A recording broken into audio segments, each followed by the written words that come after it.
नमस्कार दोस्तों, आपका हमारे चैनल जनता जनार्दन पर दिल की गहराई से हार्दिक स्वागत है। दोस्तों, एक बात तो आप भी बखूबी जानते हो कि आज़ादी के बाद देश की राजनीति पर नेहरू गांधी परिवार का गहरा असर रहा है। परिवार के 3 सदस्य देश के प्रधानमंत्री बनने का गौरव हासिल कर चुके हैं। एक समय ऐसा था कि नेहरू गांधी परिवार के बिना देश की राजनीति की कल्पना करना भी बड़ा मुश्किल था। लेकिन पिछले 10 वर्षों में हालात इस कदर बदल चुके हैं कि 18वीं लोकसभा में नेहरू गांधी परिवार के किसी भी सदस्य के पहुंचने पर ही प्रश्न चिन्ह लग गया है। याद रहे 1952 में 1952 में जवाहरलाल नेहरू देश के पहले प्रधानमंत्री बने और अपनी मृत्यु तक इस पद पर बने रहे। 1966 में लाल बहादुर शास्त्री की मौत के बाद इंदिरा गांधी को देश की प्रधानमंत्री बनने का अवसर मिला। इंदिरा गांधी को 3 बार प्रधानमंत्री पद पर रहने का मौका भी मिला।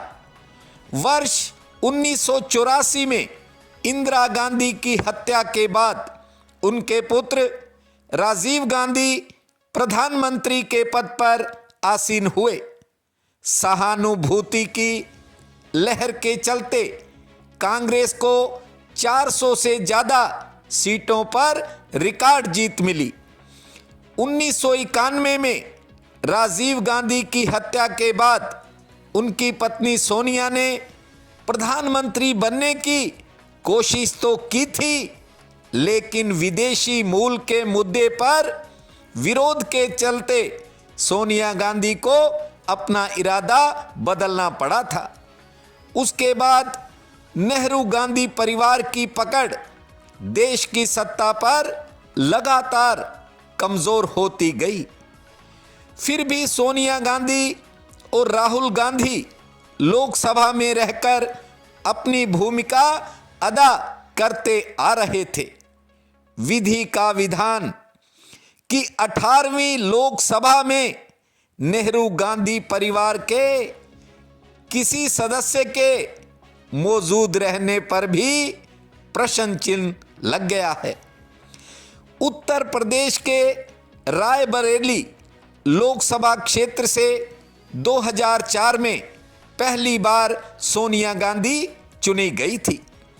सोनिया गांधी पिछले 4 लोकसभा चुनाव रायबरेली से जीत दर्ज कर चुकी है। रायबरेली गांधी परिवार की परंपरागत सीट रही है। 1952 और 1957 में सोनिया गांधी के ससुर फिरोज गांधी रायबरेली से जीतकर संसद में पहुंचे थे।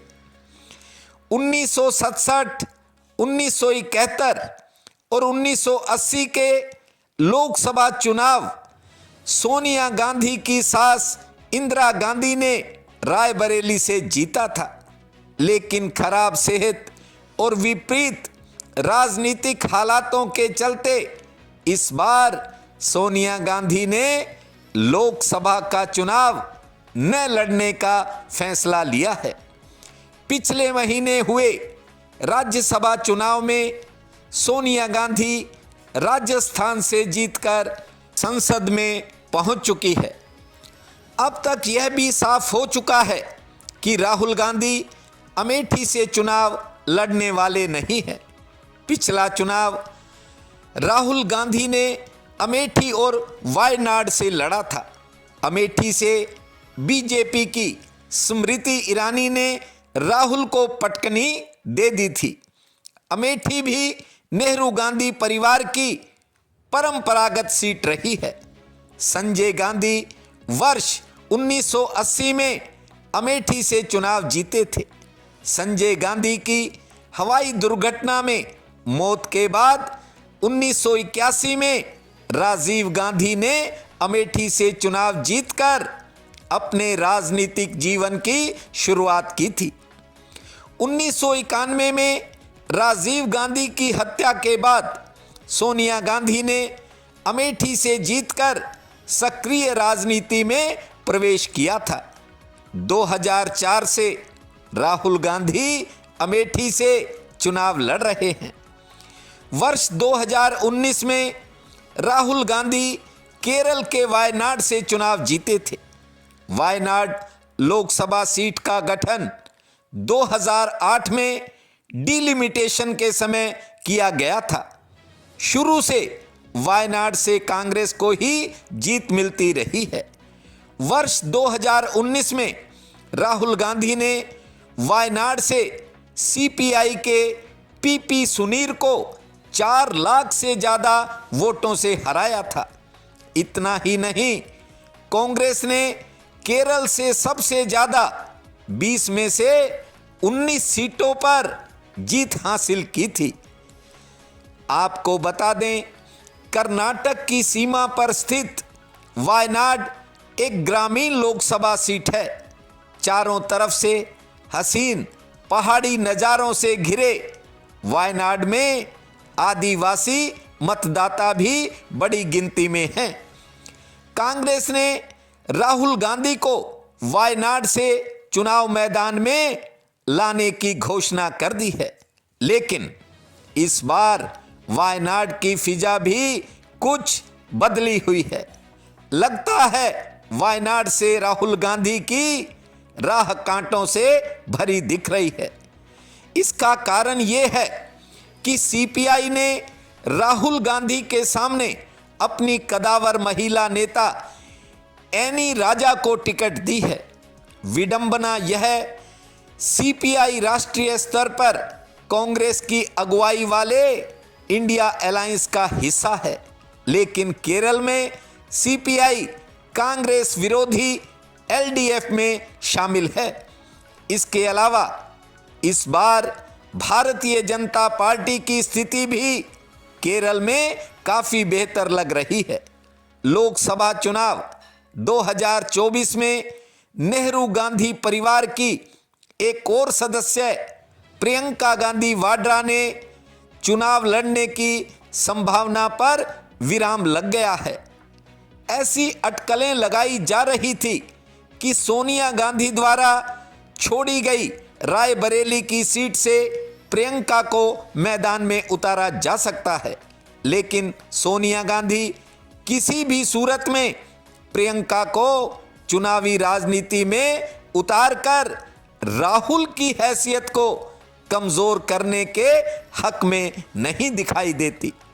उत्तर प्रदेश को दिल्ली की सत्ता का प्रवेश द्वार कहा जाता है। अभी तक सबसे ज़्यादा प्रधानमंत्री देश को उत्तर प्रदेश ने ही दिए हैं। जवाहरलाल नेहरू उत्तर प्रदेश की फूलपुर सीट से जीतकर प्रधानमंत्री बनते थे। इंदिरा गांधी उत्तर प्रदेश की रायबरेली और राजीव गांधी अमेठी से चुनावी राजनीति करते थे। देश के इतिहास में यह पहला अवसर होगा जब उत्तर प्रदेश से नेहरू गांधी परिवार का कोई भी सदस्य इस चुनाव मैदान में नहीं होगा। अगर राहुल गांधी वायनाड से चुनाव हार जाते हैं तो यह पहला मौका होगा जब लोकसभा में नेहरू गांधी परिवार का कोई सदस्य नहीं बैठा होगा। आज इतना ही। बहुत बहुत धन्यवाद।